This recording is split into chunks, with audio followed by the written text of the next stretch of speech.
और डिमोनियल टेंडेंसी को विनाश करने के लिए हमारा भागवतम कहता है, मेरे बीच आप लोग श्रुतः संकीर्तित ध्यातो पूजित चाद्रुत पिबा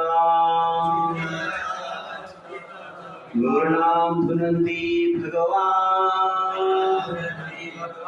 मूर्णां धुनन्ति भगवान् दुष्टः जन्म अयुत अशुभम्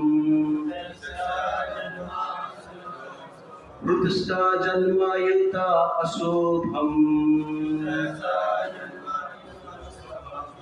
श्रुतो सुनने से, कृष्ण तत्व का श्रवण करने से, संकीर्तितो कीर्तन करने से, प्रचार प्रसार करने से, ध्यातो भगवान का ध्यान करने से, पूजितो पूजा करने से, और जब आद्रुत आदर करने से, सत्कार करने से क्या होता है? मनुष्य के हृदय के भीतर, हृदय के भीतर जितना भी जन्म अयुत अशुभ, करोड़ करोड़ जन्म का अशुभ को भगवान क्या करते हैं?